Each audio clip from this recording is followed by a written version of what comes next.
But I try to share with them, like, or try to share with him. They were your age before too, man. They're not you. They're not you. Nobody is you.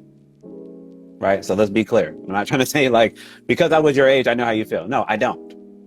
I might have an idea though. Like, let's not discount experience now. Right. Lived experience matters. I still need you to share with me. Then I can put more context perhaps behind what you're saying. Oh, you're going through dating, you're going through your first relationship, your first heartbreak. Man, let's talk about it. I'll definitely talk to you about what I went through. It was hard. And I'm here today. So it means I must have found a way to make it through. I would love to share with you some of the things that I have done, that I've learned over the course of my life that helped me get to this point.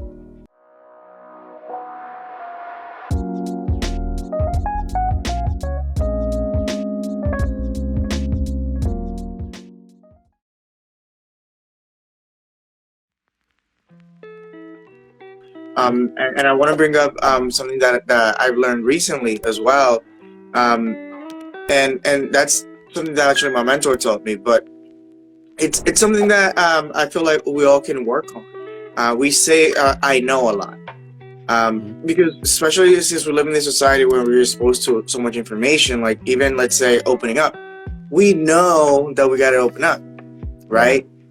So when someone tells you, hey, like, I would like to see you open up a little bit more, you'll most likely hear a lot of, I know, but what we don't understand, what we're not doing is really understanding that by saying I know, we really don't know, because if we did, then we'll have the results, the desired results that we're looking for.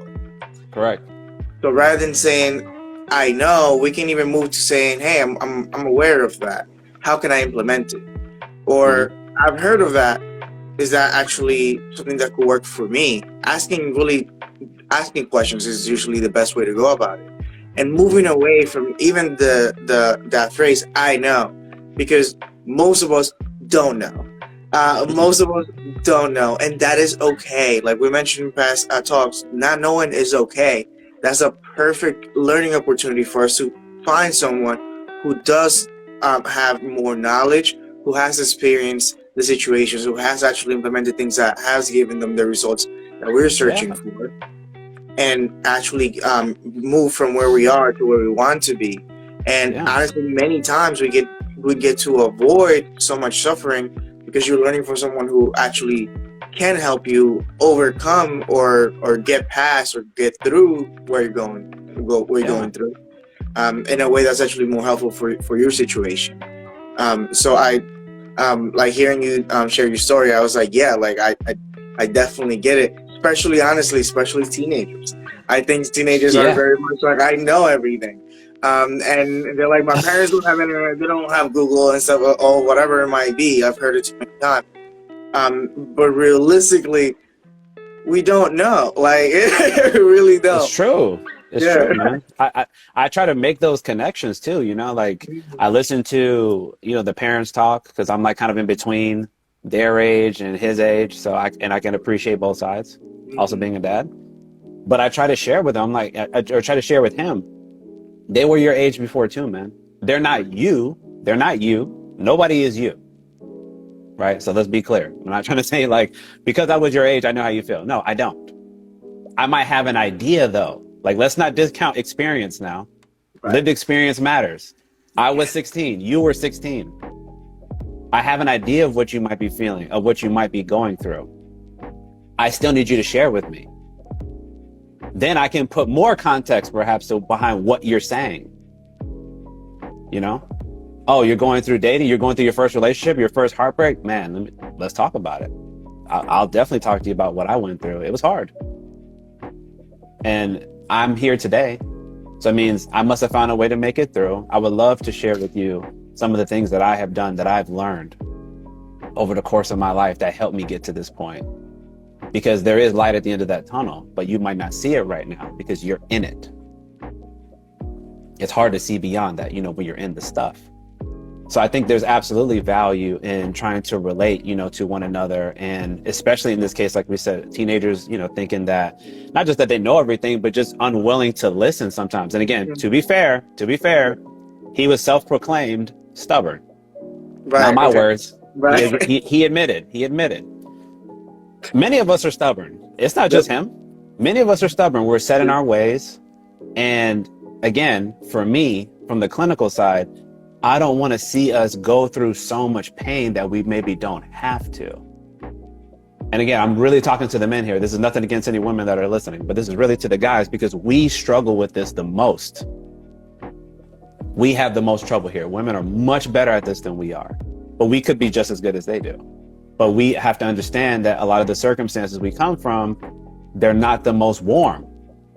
They're not the most inviting. Some of us are coming from places where nobody maybe seems like they care about how you feel. And I hear you. Believe me, I hear you. But we're grown now.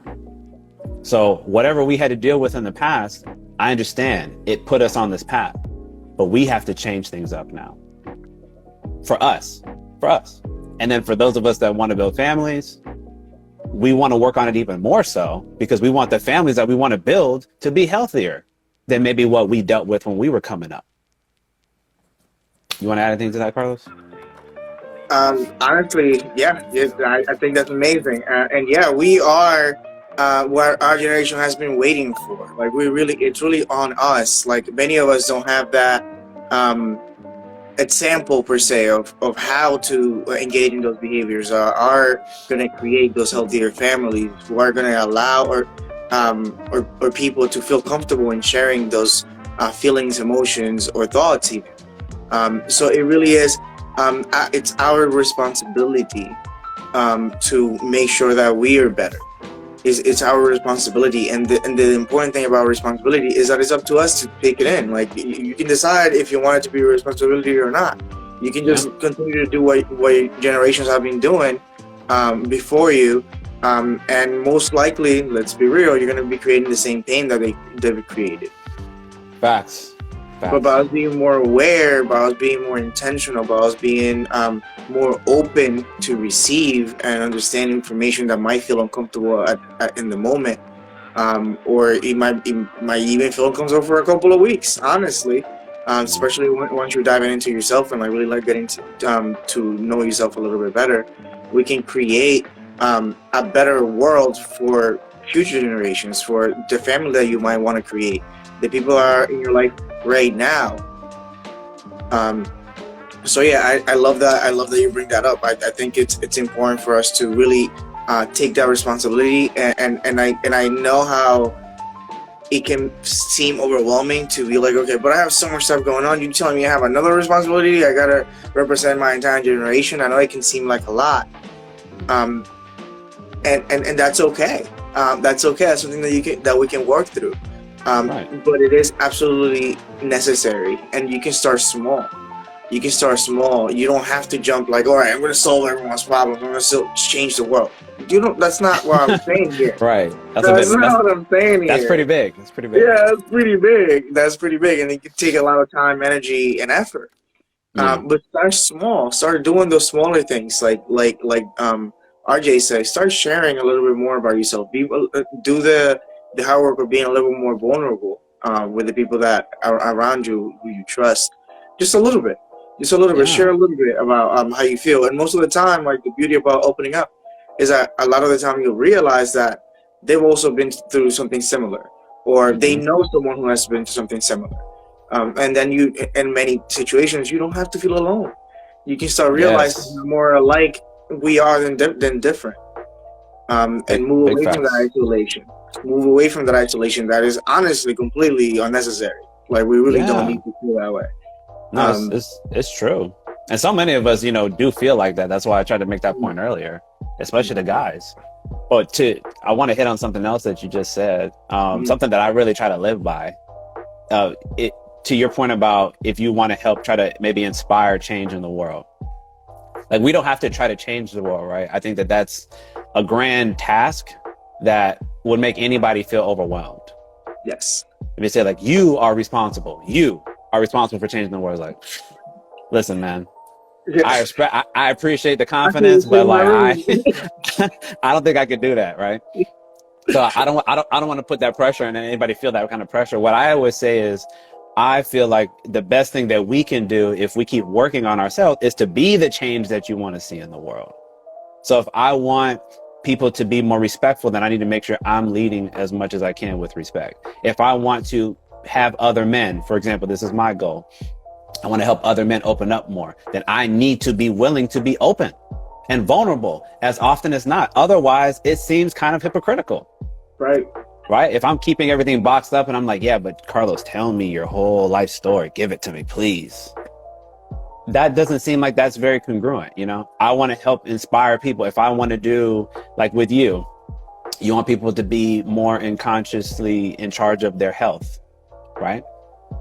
You're going to be trying to live a certain lifestyle to try to promote that, right? You wouldn't be saying, hey, you should be doing these things, but yet I am not going to, because that doesn't make sense. Mm-hmm. We don't do things that don't make sense, right? So to make it in a smaller bite-sized way to how we create that change, we do it within ourselves, because it's easier for people than to want to maybe come on our wave and consider trying some of the things that we do. I always like to give the example when it comes to like passively talking about therapy. Most people I know don't want to be told to go to therapy. It feels like you're being condescending, or you're attacking them, or, you know, you're trying to tell them that there's something fundamentally wrong with them. Okay. That's been my experience. I don't know if you had a different experience. As well, yeah. Okay. So what I say is, let's not go around and try to tell people what they need to do. Let's live a lifestyle that we feel is healthiest for us. And perhaps other people around us will be curious and inquire, what are you doing that has you living this type of lifestyle? Because you clearly seem like you're enjoying yourself. There's a lot of dark stuff going on, but you seem like it's easier for you to finesse your way through this. What do you do? And then now we have a beautiful moment to have a conversation where I can share with you, well, I do these things, and I've been working on this, and I've been changing this about myself. And slowly but surely, like, okay, maybe I'm a little more receptive. I'm willing to listen to what you're saying, as opposed to me trying to proclaim that something's fundamentally wrong with you and you need to go do this, this, and this to get your life together. I don't think people tend to respond well to that. So we shouldn't try to approach them in that way. But if we take care of us, then I think people naturally sort of look at that and say, man, I kind of want to figure out what they're doing. Maybe I can adopt some of that into my life.